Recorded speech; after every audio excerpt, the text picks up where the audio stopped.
Hello, Fredak here. Fred ACC, all one word. Part 2. XRP falling, failing, whatever. The first part 1 that I just posted, due to inclement weather, I was blown away. I've moved to the RAV4 for a little bit of safety. Not a tornado or anything, just a lot of wind. Alrighty, so where was I before I was rudely interrupted? Ah, yes. Friday, April the 4th, it's about 2:30 p.m. East Coast time. What do we got that's important for me to share with you guys out there? Hopefully you subscribed. I want to thank you all for being here. Hopefully I thanked you for being here in the first part 1. A couple of different postings today with the stock market down. I think there's a short-term trade in there, and I'm in it. I'm in there. The Dow is down about 1,800 points. Across the board, everything is getting stepped on good. The big money loves it. That's how they chop all the little people up. With all that being said, it's a Friday. Yesterday's postings, for those of you who subscribe to Fredak, you could go back and listen to those. The Thursday, April 3rd ones, I had said there might be a short-term trade coming up, but not right now. Fredak's not getting involved. There might be some more bloodletting going into a Friday, which is going into the weekend, because the markets are closed on Saturday and Sunday, so there might be a lot of money moving to the sidelines for safety. That could be what's going on today, a combination of a lot of things. The fear, the greed, the fear of missing out, the fear of getting out. The fear of getting out is what's been in play the last couple of days, for the last month or so, with the dead cat bounce in there 3 weeks ago, which I kind of called. I made 1.5%, 2% on my money. Nothing wrong with that in 24 hours. This will take a little longer. I'll have to wait till Monday, probably, or Tuesday. The market will probably bounce back 600-700 points, and I'll move to the sidelines, and I'll say, thanks for the monies. Alrighty, but let's get back to XRP. So once again, I'd like to thank you all for being here. I try to bring things your way that you're not going to get from all the other talking heads. And I listen to a bunch of them. And there are many of them that I like. Common Sense Rich, he seems like a nice guy. Seems very sincere. I also think he's clouded by the big picture of what he owns.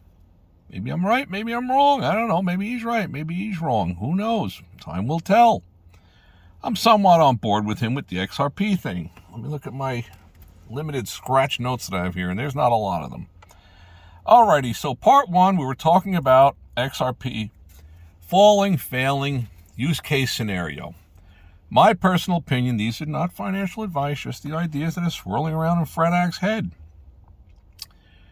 Will XRP or XYZ or whatever it is become the global monetary system for moving money and wealth around the world?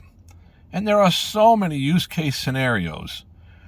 In my mind, I've kind of detailed some of them. Real estate, pay your taxes, disability payments. I mean, who's the benefactor of economic movement on this round globe that we're on? The U.S. More than some small place in Sierra Leone or Nigeria or Ethiopia or Liechtenstein or wherever it might be, Antarctica or whatever. This is the place where monetary movement happens in the greatest amounts. With all that being said, when it comes to XRP, it has to develop some type of a use case scenario. There has to be functionality, adoption to it. Without it, I can't see the reasoning for owning it. Like, what is it used for? What are you going to do with it? But like everything else, once everybody wants something, then it has value. So when everybody wants this, or when everybody wants XRP, when, I always use if in there, but I think when, that's what's the game changer. And the big money, it seems to me, they tipped their hand about 2 months ago, 2.5, 3 months ago, when they ran this thing right on up through $1, through $2, right up into the past $3. Now it's backed off a little bit, but pretty much no volume at all. There's not a lot going on out there. At least it doesn't seem that way to me. I don't know. There's not a lot of transparency. I wish that there was. I wish somebody out there was able to reach out to the Garlinghouses of the world, or Steve, whatever his name is, and because I'm no crypto expert, I just look at the big picture, the tea leaves, and my understanding is trying to be of human nature, the herd mentality. Let's keep going forward here, trying to bring stuff to you that you don't get from all the other talking heads. Okay, so I got something here about 2% inflation and being pegged. First, we're going to go into the pegged part.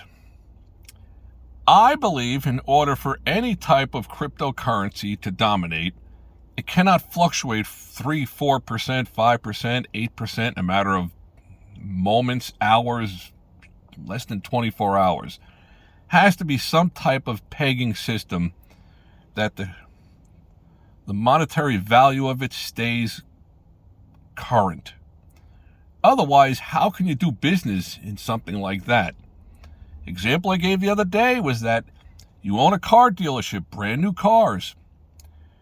You sell the most common car that you sell is worth $30,000, and you take Ethereum. You accept Ethereum as payment for the cars. So on a Saturday, you sell 11 cars, 9 of them are paid for in Ethereum. Let's just go with Ethereum being at $3,000 for each one Ethereum.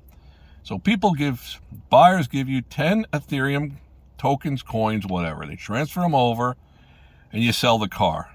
9 out of the 11 cars.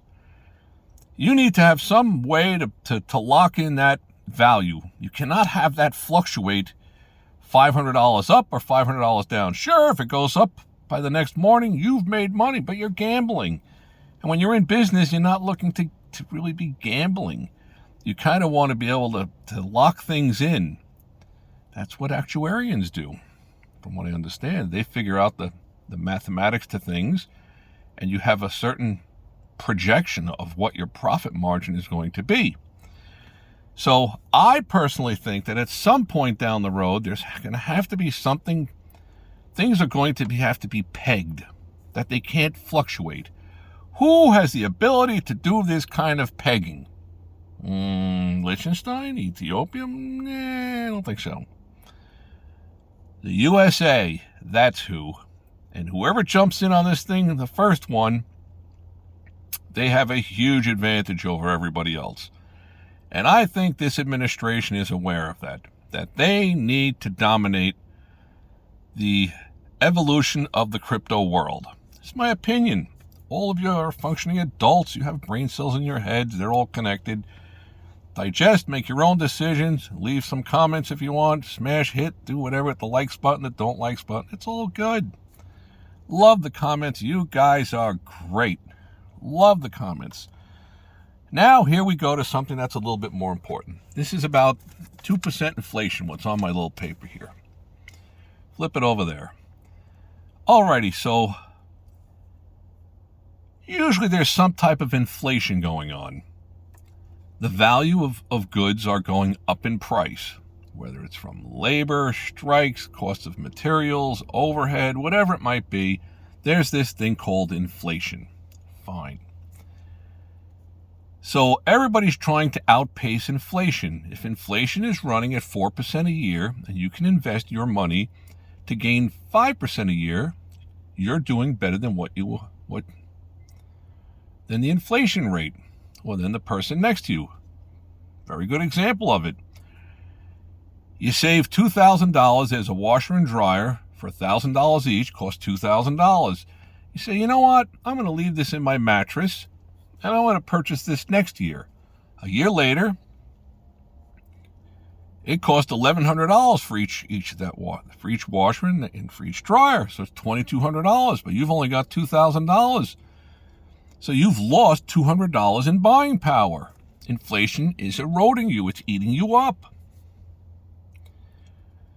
So how is this whole inflation thing brutal? This is what's being left out of the big picture. All about inflation. All you hear is all the talking heads. Nobody brings this to you. But think about it.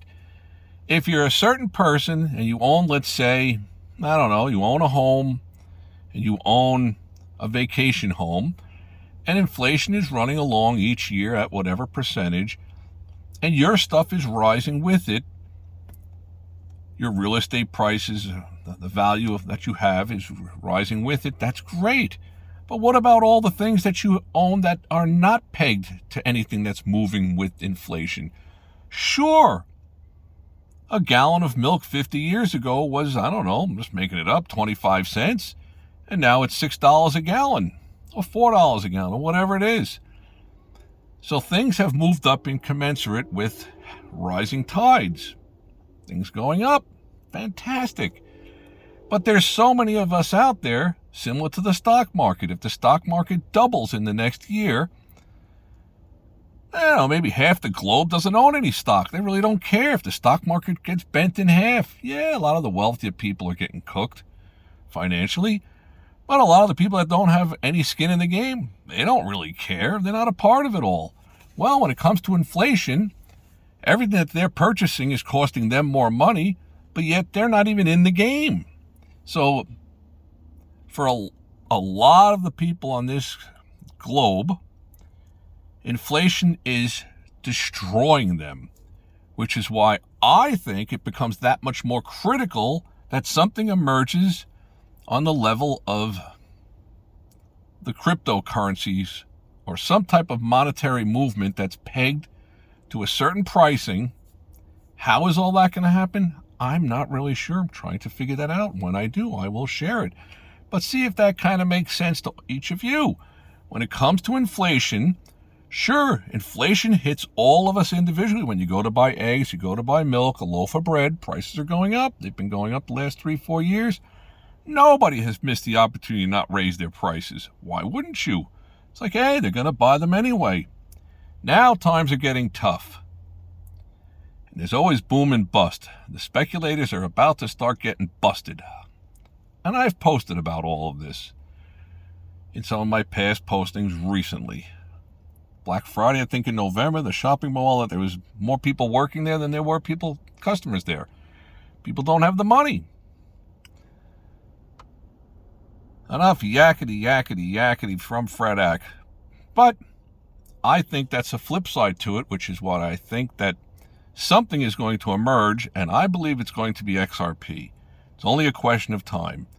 I also posted something that I think will be possibly one of the, if it comes to fruition, it will be the most prescient posting on YouTube. United States financial crisis. How they can get out of the horrible corner that they've painted themselves into with all the tremendous debt by monetizing something which is kind of like a sleight of hand. They're not really creating anything. They're just monetizing something out of nothing. But it kind of clears the slate and buys them some time, meaning the U.S. government. And I'm very pro-U.S. government. Capitalism is the greatest thing in the world. It's what drives people to innovate. Why is a company going to invest a lot of their money to try to create something, whether it's a bridge, a drug for this, if there's nothing in it for them? Why would you? Understandably. So, like I say, with XRP or XYZ or whatever it's going to be, it's got to have some kind of functionality. There has to be adoption to it. But once the rails are all in place, which they're pretty close to being in place, you're going to start to see some movements. At least that's what I believe. And when functionality is shown and adoption starts to happen and people are saying, I'm not going to SWIFT to send money to Mexico or to Brazil.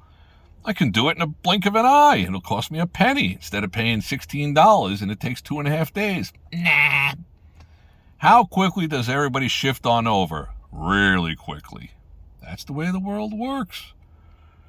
Show me a better option, and I'm on board with it. Cheaper for me. Why do you think, going back in time, in the 60s and the 70s, people came to visit from overseas? Some of my relatives that came from the old country, they had a list of things to buy. They wanted to buy a General Electric coffee maker. The U.S. was very well known for making quality products from about 1880 through about 1960, 1970-ish. But then everything went to the price. Now people would rather buy a coffee maker for $19.95, use it a bunch of times, for a year or so, 2 years, it goes bad, just throw it away and buy a new one. Why buy one for $89.95 that'll probably last you a lifetime? Yeah, in the big picture it probably makes sense, but most people, when they look on the shelves, are like, oh, $19.95, I'll go with that one. It's flimsy, it's made to not last very long, almost by design, but they know it's the lowest priced one. The materials are low end, the labor was low end, and it's not going to last very long. But the average person, the average American, average everybody, they want the cheapest one. It's understandable, partly because of what inflation has chewed everybody up, which is what I was alluding to. If it didn't make sense, play it on back again, connect all the dots. Inflation's chewing people up. Sure, those people who have certain assets that are rising with inflation, it's fine with them, or outpacing inflation, like the real estate bubble that you got going on. The speculators came in, money was flowing out of the water faucets almost for free. So everybody wanted to be a speculator. I'll buy it and flip it. That's fantastic. And you got all these people telling you all these different gimmicks and get-rich-quick schemes, and now they're all starting to pop up, the scammers, like mad. And I'm warning all of you, be careful of the scammers. Don't want you to get scammed. The first axiom that your mom probably ever taught you was, if it sounds too good to be true, it probably is. When somebody says, look, you put up $10,000, you're going to get a